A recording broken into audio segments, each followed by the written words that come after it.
आपने दुबई में आए मैसिव फ्लड्स की पिक्चर्स और वीडियोस देखी होंगी।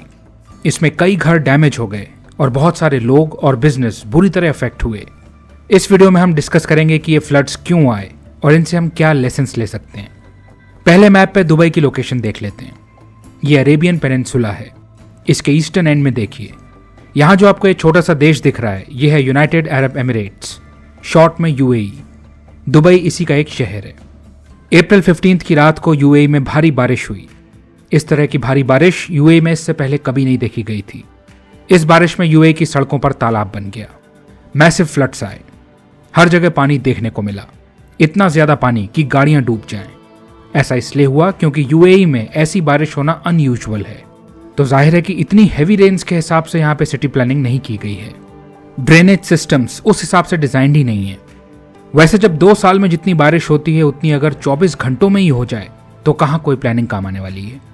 किसी भी जगह को हम एक सर्टेन क्लाइमेट के हिसाब से डिजाइन करते हैं, लेकिन क्लाइमेट यदि चेंज हो जाए तो हमारे सारे डिजाइन्स फेल हो जाएंगे। ये दुबई एयरपोर्ट है। ये दुनिया का one of the busiest airport है, लेकिन एक बारिश हुई और इसे बंद करना पड़ गया। जबरदस्त इंफ्रास्ट्रक्चर, ह्यूज रेवेन्यू, सब धरा का धरा रह गया। हम प्रकृति से जीत थोड़ी सकते हैं, बस उसका सम्मान कर सकते हैं। साल भर हम प्रकृति का विनाश करते हैं और प्रकृति एक बार में सूद समेत उसे लौटा देती है। अच्छी सड़कें, बेटर कनेक्टिविटी, ओवरऑल इंफ्रास्ट्रक्चर किसी भी देश की नेसेसिटी होने के साथ साथ प्राइड भी होती है। लेकिन अगर क्लाइमेट चेंज को एड्रेस नहीं किया गया तो हम इनका इस्तेमाल ही नहीं कर पाएंगे। बिलियंस का डेवलपमेंट एक झटके में यूजलेस हो जाएगा। एनीवे, पूरे अरेबियन पेनिनसुला में ड्राई डेजर्ट क्लाइमेट रहता है। यहाँ बहुत कम बारिश होती है। ये एक एरिड रीजन है। दुबई में अप्रैल में लगभग न के बराबर बारिश होती है। मेजरली बारिश नवंबर से मार्च के बीच में होती है। फिर यहाँ पर ऐसी मूसलाधार बारिश क्यों हुई? इसका कारण है क्लाइमेट चेंज। सिंपल सी बात है, प्लैनेट जितना गर्म होता जाएगा, एयर की मॉइस्चर को होल्ड करने की कैपेसिटी उतनी ज्यादा बढ़ती जाएगी। तो गर्म हवा ज्यादा मॉइस्चर होल्ड करेगी और ज्यादा मॉइस्चर होगा तो जब रेनफॉल होगी तो बहुत हैवी रेनफॉल होगी। और इतनी ज्यादा रेनफॉल को हमने अपने डिजाइन्स में अकाउंट फॉर नहीं किया है, तो इसी तरह से फ्लडिंग देखने को मिलेगी। इस बारिश से सिर्फ यूएई ही अफेक्ट नहीं हुआ है। यूएई के पड़ोसी देश ओमान, बहरीन और कतर भी इफेक्ट हुए हैं।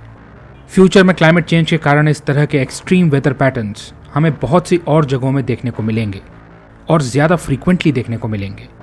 ये जो वेरियस जगहों पर हम सुनते हैं ना कि बाढ़ आ गई, कहीं सूखा पड़ गया, कहीं आग लग गई एक्सेट्रा, इस तरह के इवेंट्स को क्लाइमेट चेंज और ज्यादा इंटेंस और फ्रीक्वेंट बना देगा और इनसे हमें हैवी इकोनॉमिक डैमेज भी होता हुआ दिखेगा। मे भी तब शायद वर्ल्ड लीडर्स होश में आएंगे और once and for all ecology versus economy की डिबेट सेटल हो जाएगी। दुनिया भर के ज्यादातर पॉलिटिशियंस का विजन काफी शॉर्ट टर्म के लिए होता है। लॉन्ग टर्म के बारे में सोचने की या तो उनकी कैपेसिटी नहीं होती या उनका इंटेंट नहीं होता है। उनका प्रयास रहता है कि बस किसी तरह से नेक्स्ट इलेक्शंस जीत सकें और वही 5-6 साल पावर होल्ड कर सकें। लेकिन जब इस तरह से बार बार प्रकृति की मार पड़ेगी तब पॉलिटिशियंस रियलाइज करेंगे कि क्लाइमेट चेंज को एड्रेस करना प्रायोरिटी है और शायद जनता भी फाइनली रियलाइज करेगी कि किस तरह के लीडर्स को चुनना चाहिए और किन मुद्दों पर एक्चुअली वोट करना चाहिए। जब तक क्लाइमेट चेंज सभी पार्टीज के इलेक्शन मैनिफेस्टोज में नंबर 1 पर नहीं आ जाता है, तब तक क्लाइमेट समिट्स होती रहेंगी। ग्लोबल लीडर्स इकट्ठा होकर चाय नाश्ता करके घर लौटते रहेंगे। बड़ी बड़ी बातें होती रहेंगी, तस्वीरें खिंचती रहेंगी, लेकिन ऑन ग्राउंड कुछ नहीं बदलेगा। हम सभी को क्लाइमेट चेंज को और ज्यादा सीरियसली लेने की जरूरत है।